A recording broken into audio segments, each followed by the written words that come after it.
I have seen the torch of freedom pass from hand to yearning hand, and the vision of our fathers spread hope throughout this land, as the dream some fought and died for in my heart becomes my own.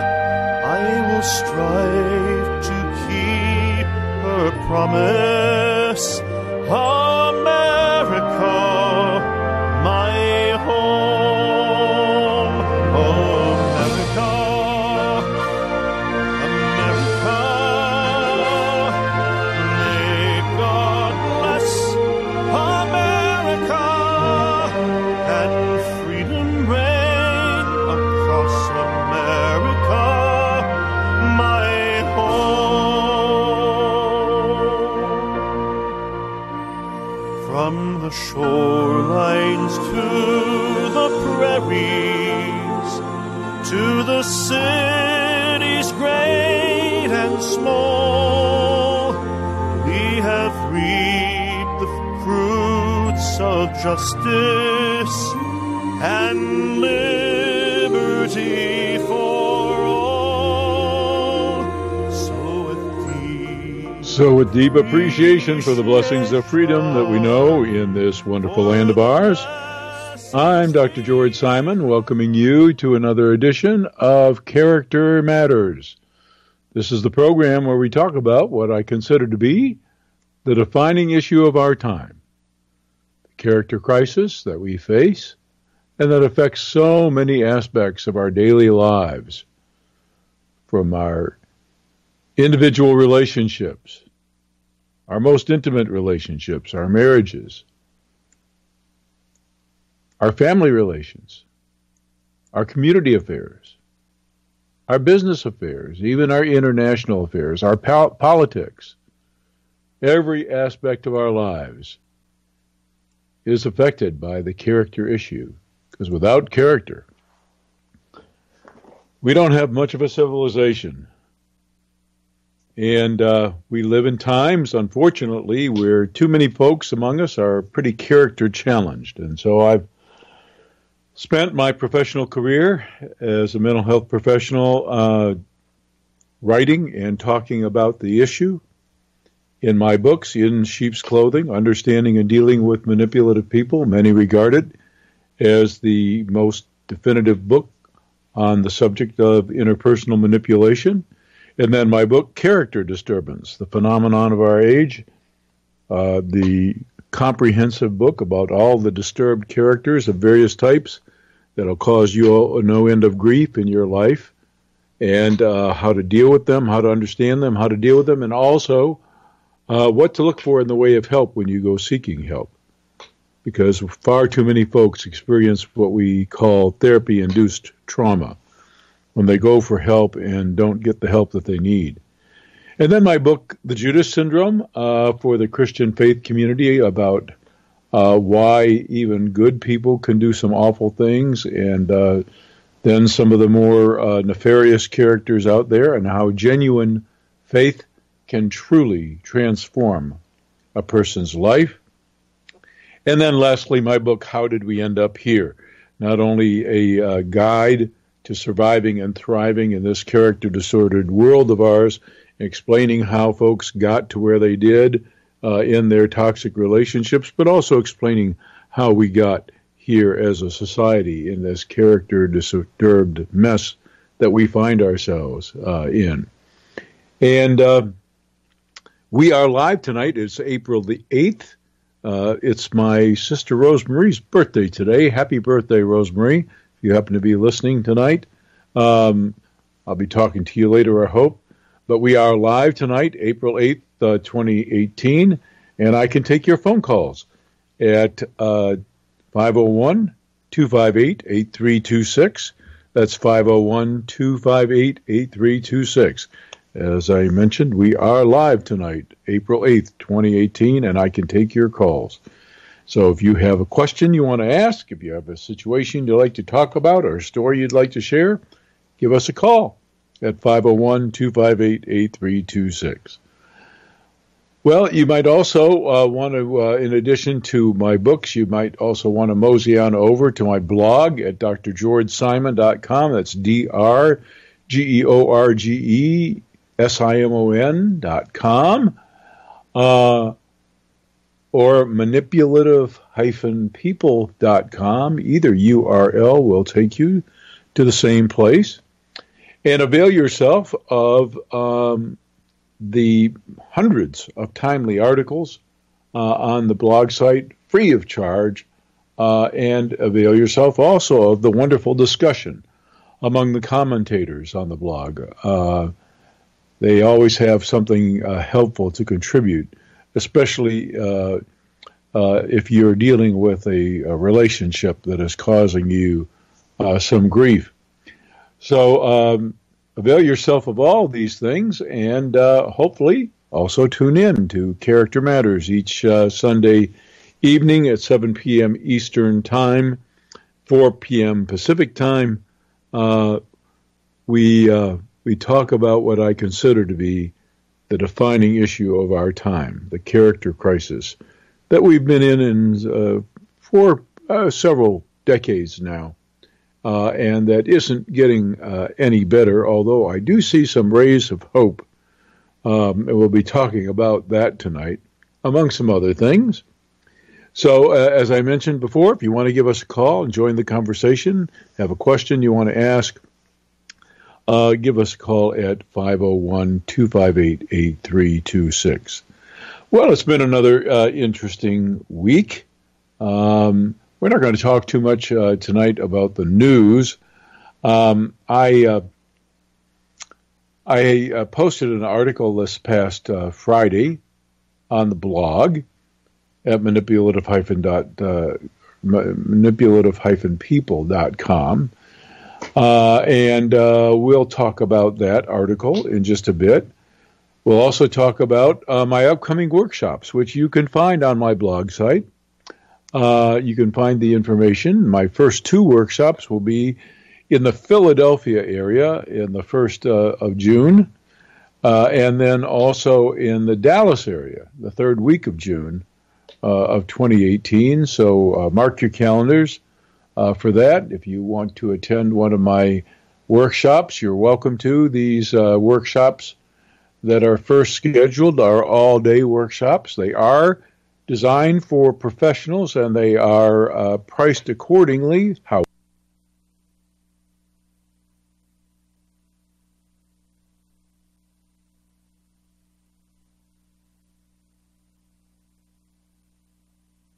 easily digestible by anyone. So if you want to avail yourself of one of my workshops, the first two are all-day workshops. First in Philadelphia in early June, and then in the Dallas area in the 3rd week of June. And you can find all the information at my blog site at drgeorgesimon.com. That's drgeorge.com, or manipulative-people.com. You're welcome to participate in one of the workshops. So now I wanted to talk just a little bit about the post that I posted just this past Friday on my blog at manipulative-people.com.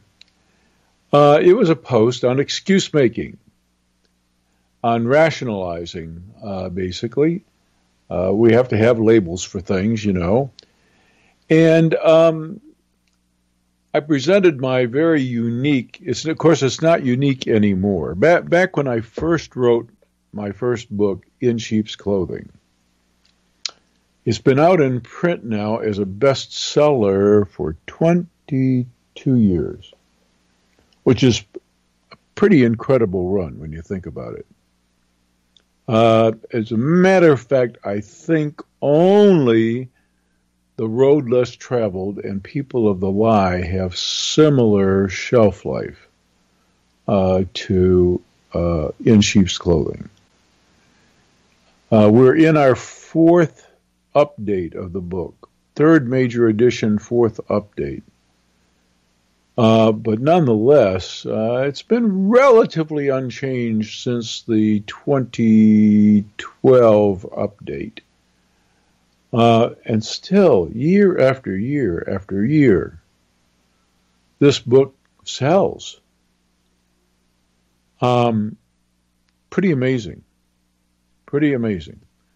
And it does so in slightly increasing numbers every year, which is also absolutely amazing. And it is now in over 20 foreign languages and growing all the time. And that's because the problem of interpersonal manipulation, the problem of covertly aggressive people and the kinds of nefarious ways they try to get the better of you in your relationships is a widespread problem. And people are hungry for information about it and how to handle it.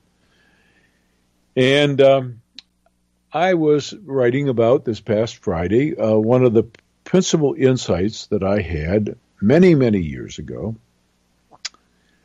about this whole process of rationalization and other so-called defense mechanisms that mental health professionals have spoken about for such a long time. You know,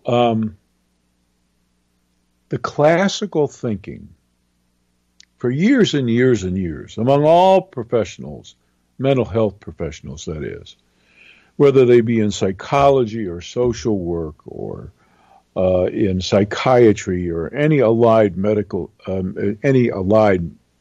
health field, the dominant thinking was that these defenses, these ego defenses, are used unconsciously to mitigate the conflict that goes on between our conscience and our baser instincts or our id. And I don't see any matching restaurants. It's interesting that when someone is making an excuse, a well-crafted excuse, for a behavior almost anyone would regard as inappropriate, that we would ever think that they're doing so unconsciously. Many times, the excuse makers among us think quickly on their feet, almost automatically coming up with plausible sounding reasons or poetic sounding explanations to justify what they did. But that doesn't mean that they're unconsciously trying to assuage tremendous guilt that would otherwise be causing them distress. What's really going on when somebody offers you an excuse, when you confront them on a behavior, you confront, for example, you confront someone on the way that they talk to you or on something that they did that hurt you. Maybe you're in a relationship with them. Maybe you just discovered that they were having an inappropriate relationship with someone else. And then they come up with this beautiful sounding explanation to justify their behavior and at the same time make them look not quite so bad a person for doing what they had done. Now, the old thinking is this was all unconscious and all designed to assuage guilt. But mainly, such behaviors are tactics to manipulate you, to get you off the other person's back, to have you not think ill of them even though they have done ill, and to justify themselves in your eyes so that you won't hold them accountable. It's a very conscious manipulation tactic, excuse making is. And here's the most important thing to realize. The most important thing to realize, not just about this, but any other tactic that somebody might throw at you. And that is, when they're engaged in the tactic, when they're offering that plausible sounding explanation, that means that they haven't accepted the notion that the behavior is wrong. And that means they're likely to do it again. They haven't accepted responsibility, and they haven't decided to change course. They wouldn't be justifying the behavior otherwise. They wouldn't be making a case for it, trying to sell it to you in hopes that you'll buy into the notion that it was justified.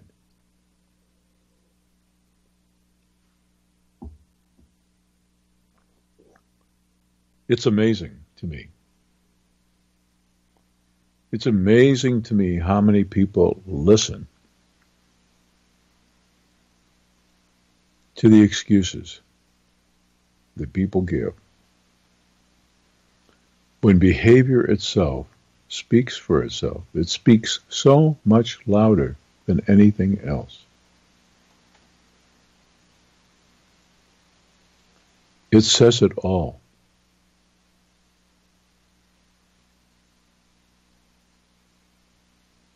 You know, our behavior really does reflect what's in our heart. It really does.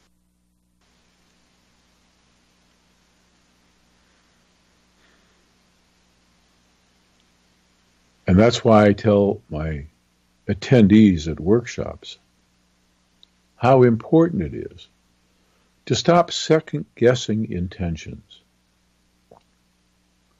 to stop accepting excuses, and to judge behavior on its own merits. After all, it's the single best predictor of future behavior. Current and past behavior is. It's the single best predictor of what a person is going to do once again.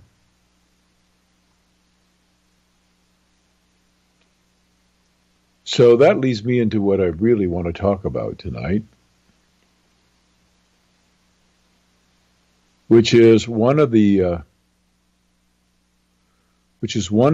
10 commandments of character, as I call them, that I am currently finishing the finishing touches on and will be publishing, hopefully very soon, as my probably last book.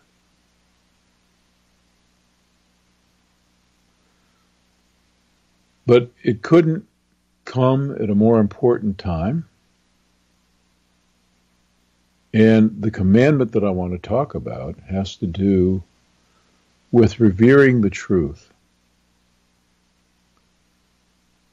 Because we human beings, we are incredible deceivers. We are incredible deceivers. And the worst lies, of course, the very worst lies, are the lies that we tell to ourselves. Those are the worst lies. Because when we are not honest with ourselves, then we don't tend to what really has to be tended to. We don't reckon with what really has to be reckoned with. And we don't make the changes that need to be made and grow. We don't make the changes that need to be made and grow.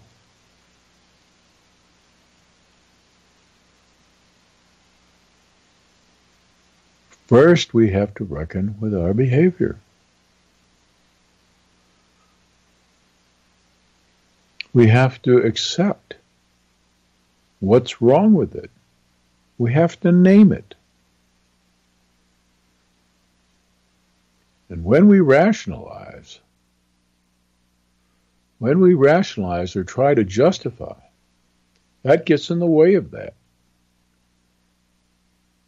We don't change anything.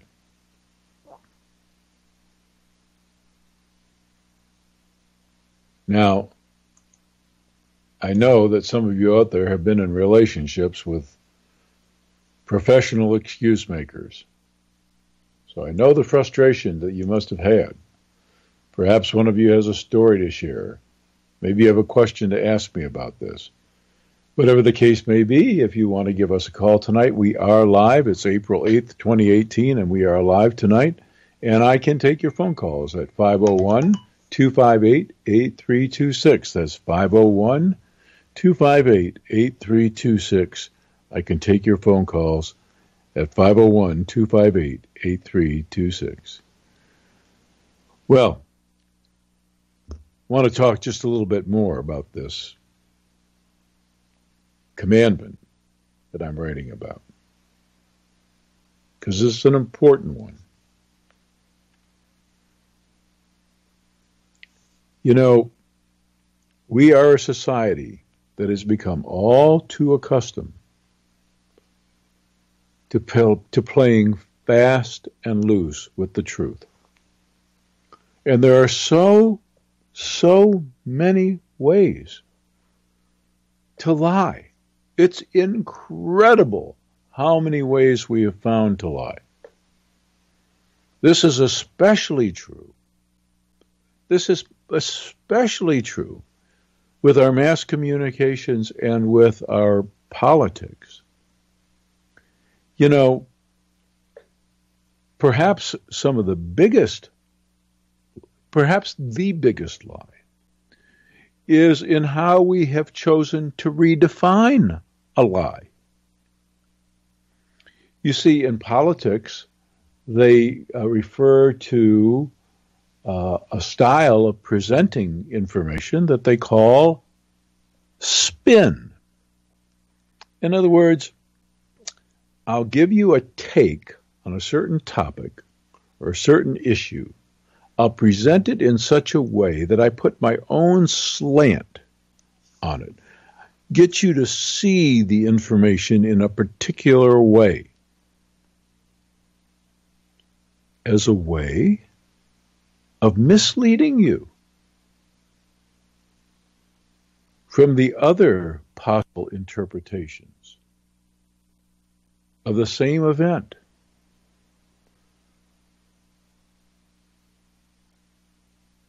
And perhaps even a much more objective, honest interpretation. So, in fact, so-called spinning is nothing more than lying. And we do it all the time. And sometimes it seems innocent. It's never innocent. The lie always damages. It's inherently evil, and it always damages, especially the lies that we tell ourselves. They always damage. Now, I may offend some people here, but I'm going to give an example that comes to mind here. You know, research today is so incredibly colored by bias that people set out to prove all kinds of things. They say they go out to do objective research. It's generally baloney. Researchers generally have kind of an area that they specialize in. They get a name for themselves in a particular area, and they're almost always out to validate themselves. And sometimes sometimes people honestly try to look at the data, but the problem is that the data is flawed from the start because people have been lying and inputting data. I'll give you a perfect example of that. These days, mental health professionals are asked to deal with an entire array of behavioral problems. As a matter of fact, what used to be called psychiatric services or psychiatric health or psychological health is now in many places called behavioral health. Like aberrant or poor behavior is some kind of disease that simply infects you and that you can't control without somebody else's intervention. It's absolutely amazing. Now, there are certain diseases that are no fault of the individual that do affect their behavior. But those conditions are actually quite rare, fortunately. But here's the problem. Misbehaviors are routinely pressured into interventions by mental health professionals because we don't know what else to do with these misbehaviors, with these bad actors. And not only that,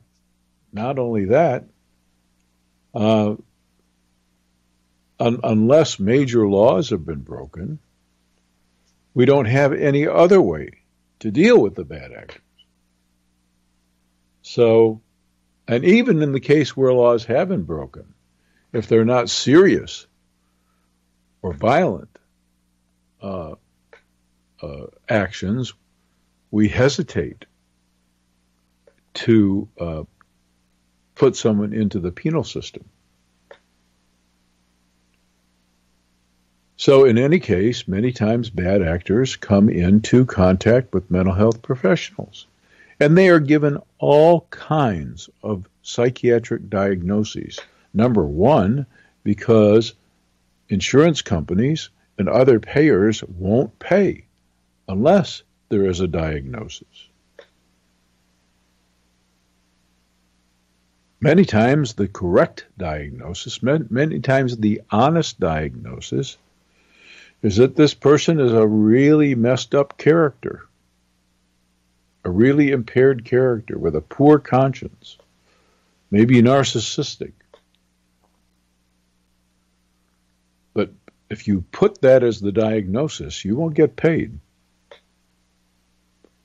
So, clinicians, by and large, will ascribe some other diagnosis. And here's the problem with what seems to be a little lie. Remember I said earlier that all lies hurt. They impact negatively. They cost us dearly. The problem is that enough of this erroneous data gets plugged into the system, and then some well-meaning soul sets out to analyze the data and to reach some conclusions about it, like what's the prevalence rate of a certain kind of psychiatric condition. And guess what? The numbers you pull out, the percentages you pull out, are not real. They might even be alarming, but they're not real because the data plugged in was false. Now, I'm not talking about a little problem here. It's a big problem. It's a very big problem. You know, many times folks come into a therapist's office, they want to talk about some things. They've just got some worries or some concerns. Maybe they've got some situational stress going on. And you know what the appropriate, honest diagnosis is? No diagnosis. You want to know why? Because even something as simple as adjusting to a stressful situation for a normal, healthy person who's just kind of having a rough time doesn't really warrant a diagnosis. As a matter of fact, there is a diagnosis frequently used. It's called an adjustment disorder. But frankly, by definition, an adjustment disorder is not a healthy person's normal reaction to a current stressor that's just kind of troubling them a little bit, and they'd like somebody to talk to. So even that becomes a false diagnosis when a clinician makes it and enters it into the system.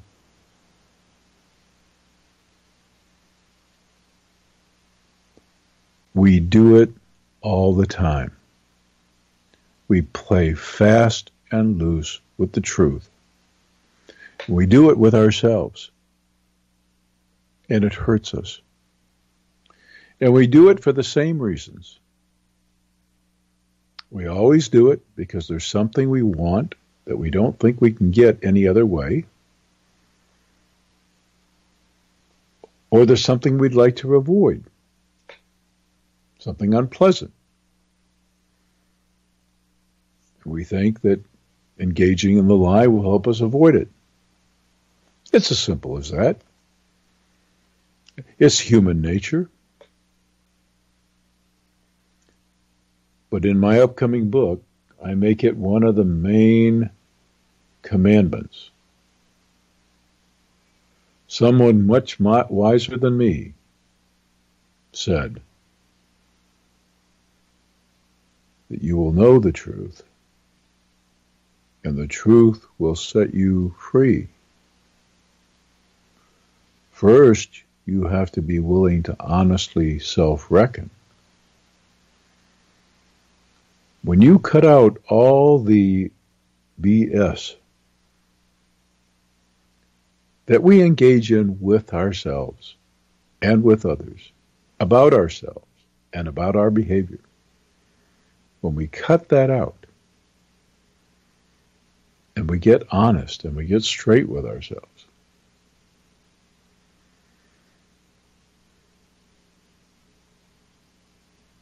everything changes. We not only set ourselves free, but we lay the groundwork for growth and change. But it all starts with what they talk about in the 12-step groups as that honest self-reckoning. That has to occur. And that means no spinning, no distorting, no twisting of the facts, just honest, completely honest self-reckoning. The truth has the power not just to set us free, but to heal and promote growth. But we have to quit kidding ourselves. I can't tell you the number of times that someone's come into my office and told me about the day that things changed for them. Whether they were a person who was struggling with character impairments and finally wanted to get their act together, or a person who had been in a toxic relationship and was staying for a wide variety of less than healthy reasons, and finally came to their senses and started to pay attention to their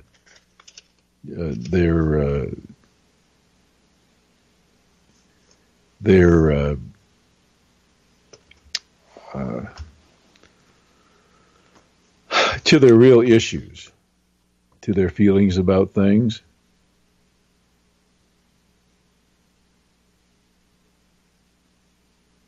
Honesty is not just the best policy. It's powerful.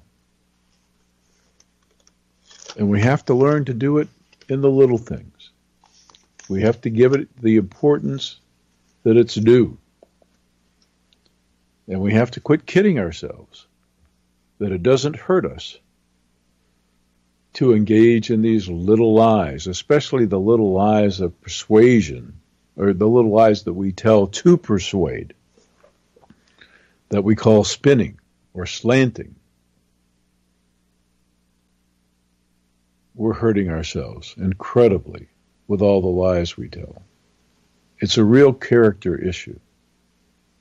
Anybody that's been in a toxic relationship knows the decimation that occurs at the hands of that lying, nefarious character that you've been in a relationship with, and you also know the damage that you've done yourself by not being honest with yourself,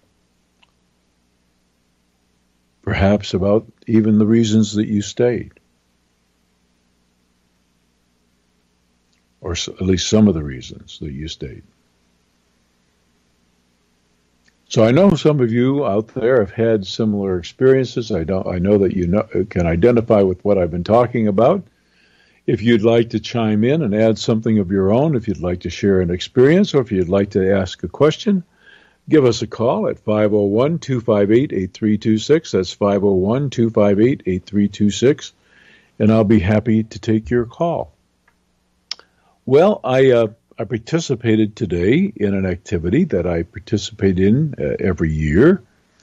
We had some interfaith participants in a friendly, peaceful march, a pilgrimage for peace. It's a walk, really. It wasn't like a protest march or anything like that.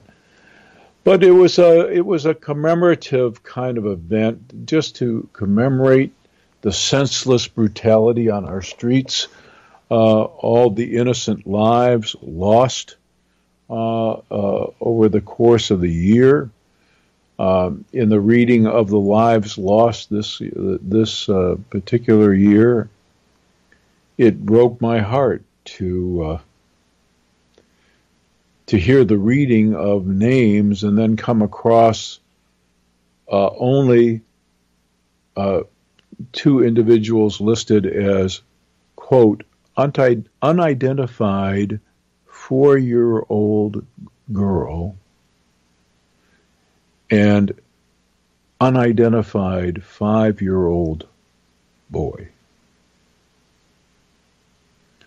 These were two children, ages 4 and 5, who couldn't even be identified because of the condition of their bodies when their bodies were found.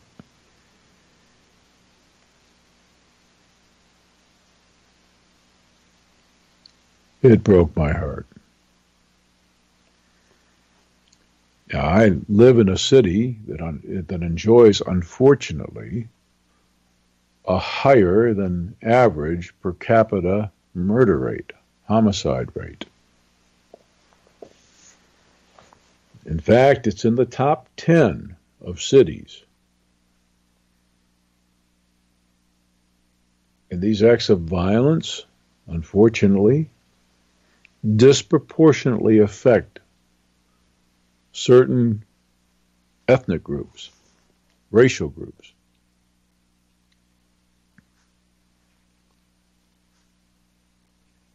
And it's a tragedy. And although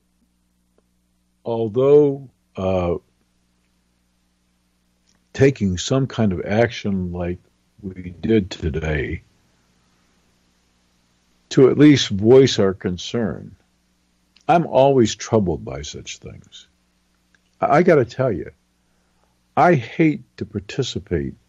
There's a part of me that enjoys, certainly, otherwise I wouldn't do it. There's a part of me that feels compelled even to make some kind of statement, but I actually hate having to do it for two reasons.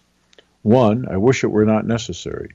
And two, I am very big on this whole issue of symbolism over substance. I don't think it does that much good to make a statement that doesn't in itself have the power to make things any different. And many times like-minded people gather. People sharing the same sentiments and concerns. They gather and they preach basically to one another about how tragic something is, or how wouldn't it be better if it weren't this way. And we're basically preaching to the choir, as they say.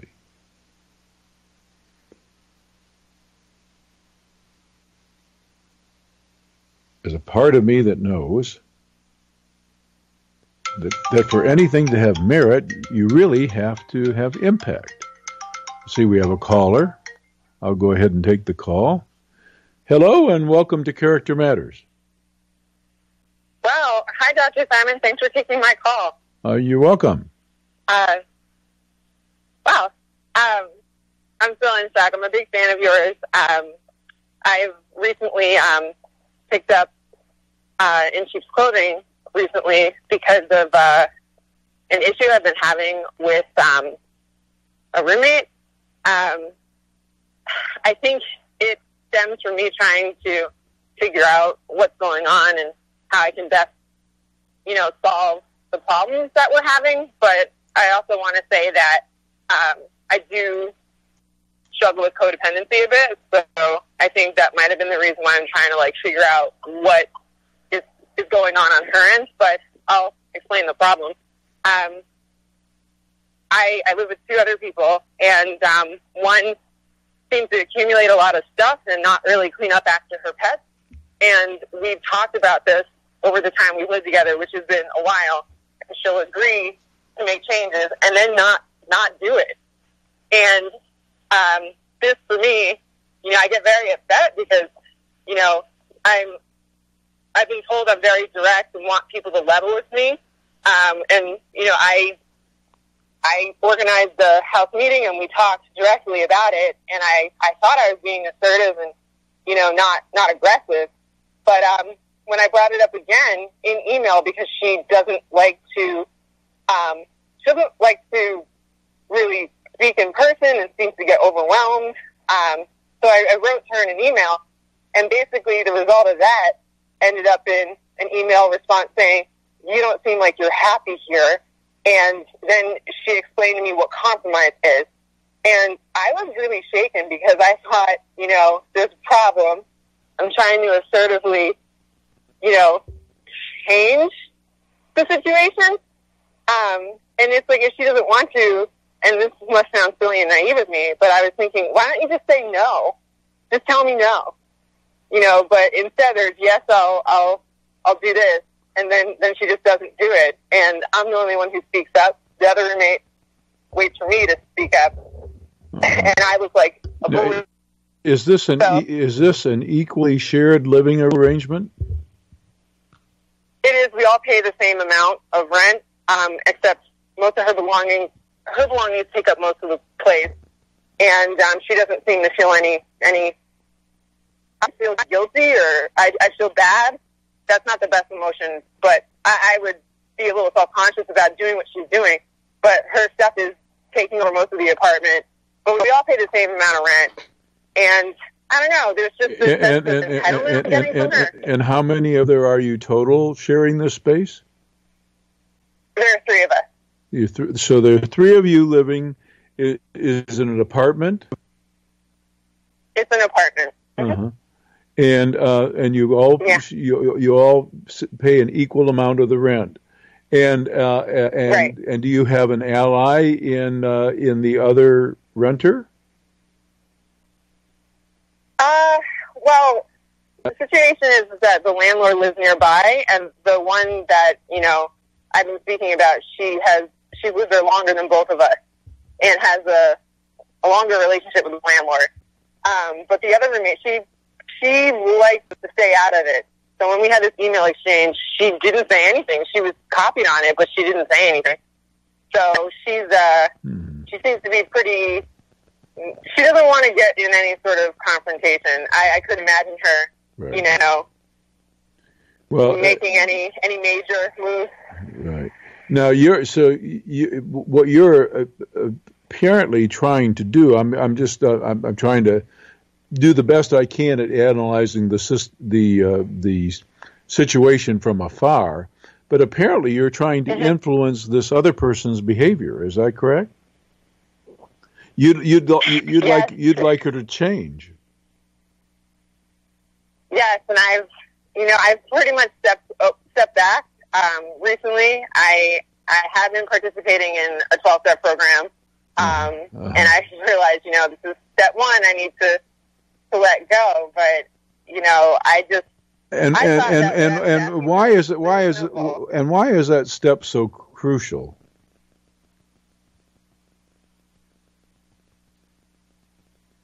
I can't explain it in words, but when I actually, just did it, like just try to let it go, and it clearly has. This is all clearly still having an impact on me. Yeah, but I definitely felt like I have more energy. Yeah, it's supposed to have an impact in you, and that's why the first step is so crucial. You see, when we invest either time, attention, or energy in something we haven't the power to control, we will only succeed in depressing ourselves eventually. Which is why the first step is to let go of what you cannot possibly control, namely somebody else's behavior. Now, you have a right to set limits, boundaries, expectations, and consequences for yourself and even for the other person. But if you're resting your hope on some change in somebody else's behavior that you can't affect on your own, and you keep your energy and your attention focused on that, you'll only succeed in depressing yourself. And that's not, by the way, the heart of codependency. That's the heart of emotional dependency. So that's something it seems like you really need to look at, because it sounds like you may be hesitant to take whatever independent action you need to take to better your circumstances. You mean to leave? Well, that's an option, is it not? It is. It is an option, and it's something that I've considered. And what would hold you back from that? It's in a great part of town. It's it's a pretty tough market to find something that similar in the same location. Right. But I am looking. But I also have a lot of other life circumstances going on right now, which has sort of helped me do even more step work. And at times, I will say, and I even shared this in the group, and people came up to me afterwards and told me she sounds like she also, has something to work out. She might be a hoarder or something, and, you really can't change that. And hearing that, I'll feel good temporarily.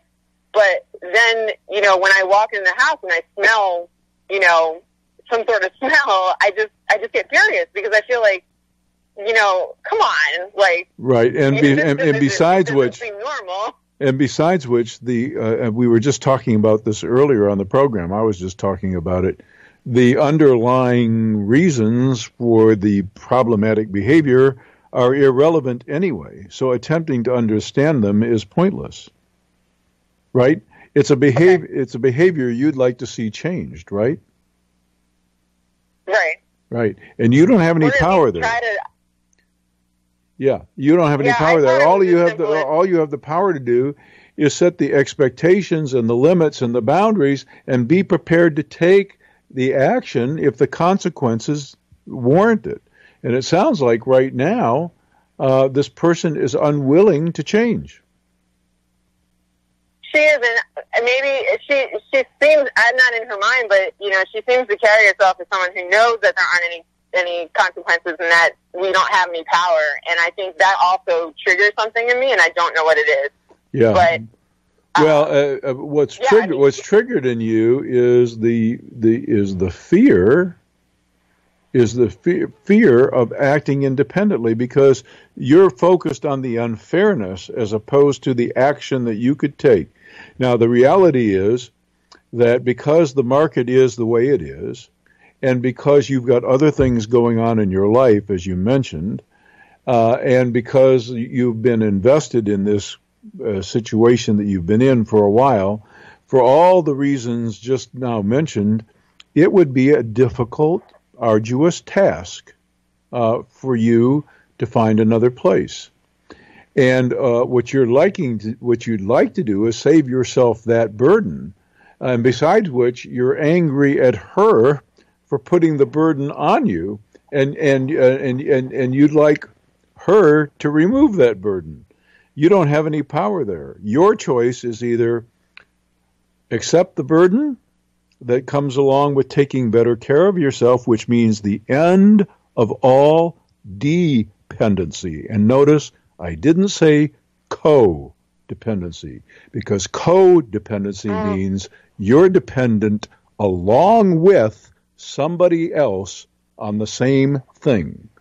And so most so-called codependency is not dependency at all. It's a fear of independent action, which is what dependency is all about. And so what you really need to be focusing your time and your energy and your emotional investment on is what you have the power to control, which is namely your own behavior. Take some steps. Do something different. Give it a little extra something in a different direction. Make one extra phone call. Look at one other possibility in the paper. Explore one other opportunity. Talk to one additional potential other roommate. Do something for you. When you're focused on her and anything else you can't control, eventually you will only succeed in depressing yourself. Well, okay. That makes sense? And as it does make sense. And as you read the book and you read about the tools of empowerment, it will make much more sense to you. Okay. Okay? Could you explain the difference between codependency and emotional dependency? Yes. Because I've been told I was codependent. Well, because professionals are the worst people on the planet at misusing words, especially technical terms. They are the worst. There's nobody worse than professionals misusing terms. Believe me. It's okay. And by the way, only in the mental health field. You will not find a radiologist or a cancer specialist or a cardiologist. You will not find them substituting words for like squamous cell carcinoma. That word means the same thing to everybody that hears it. But codependency is used as a label to describe half a dozen things that it was never meant to describe. It was meant to describe a situation in which two people end up being dependent upon the same thing. For example, the best example is if there is a true addict in the family. In other words, their life is governed by the substance because they are truly addicted. They're not just a substance abuser, they're chemically dependent. And the other partner in the relationship, trying to hold everything together, has their life just as equally ruled by this substance because that substance has control over the other person. So, in a sense, both people's lives have come under the rule of this substance of choice, whatever it is. That's where the term codependency first originated. Okay. It has nothing to do with true emotional dependency, which is hoping against hope that somebody else will take the action that you wish you didn't have to take. to make things better for yourself. That's emotional dependency. Oh, wow. Okay. Yeah. Does that make sense? Great. It does make sense. I'm so glad I called because I felt stuck. Yeah. With that label. Yeah. Yeah. And you know what? This is what you're going. I promise you're going to find this. As you take any of those little steps where you have power, it could be just calling one other person and feeling out the possibilities of a different place. As you take all of those proactive steps to empower yourself, you're going to find your energy coming back. You're going to find all those yuck feelings that you're having in frustration trying to deal with this other person and hoping and praying that they will change. You'll find all that going away, and you'll find yourself feeling some joy again. I promise you. Great, thanks. I've been wondering what saps my energy, and it probably is this, because I think I was also trying to change my reaction to it. I've been trying to be, understanding. The problem doesn't exist. Yeah, sure. Yeah, like speaking with her as if there wasn't really a problem, and even she seemed a little surprised, like, why are you being nice to me? Yeah. Not that I was being a bully or anything, but, she seemed a little, unsettled that I was acting as if there wasn't a problem. Because it still is a problem, and everyone knows it. Yeah. But yeah, I think, thanks. This helps so much because I have been feeling different. I have been feeling down, and this is a first for me. Yeah, you're going to read. You're going to read about that in the book too. Yeah. Okay. So, best to you. Great. Thanks so much. You're so welcome. Take care. Okay. Take care. Bye-bye. Bye. Wow, what a great call. I had no idea that I would end up talking about something that means so much. And I sure hope that things go well. I know they will. And, in the few minutes that we have, we're very close to the end of the program. I do have to say something. We're coming on the season where the song that you hear on this program that opens and closes the program, that is so near and dear to my heart, America, My Home, that bespeaks the interrelationship between freedom and character. This precious, precious freedom that we enjoy depends on people with solid moral compasses inhabiting our country.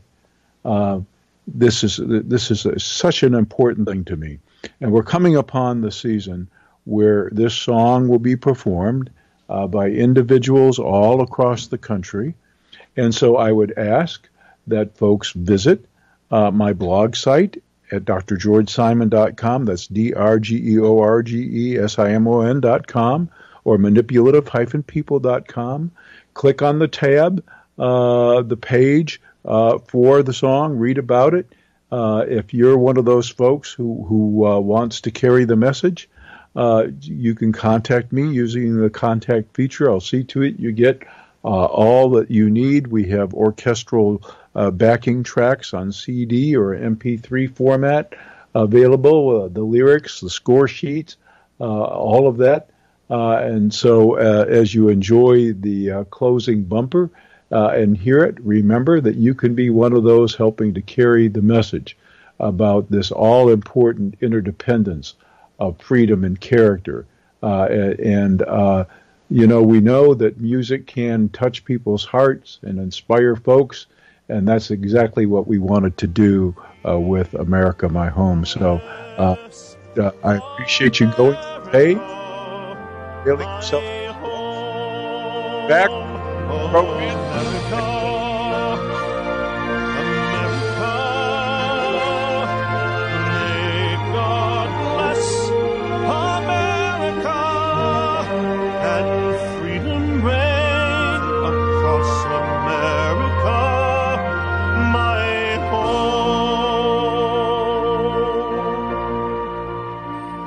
From the shorelines to the prairies, to the city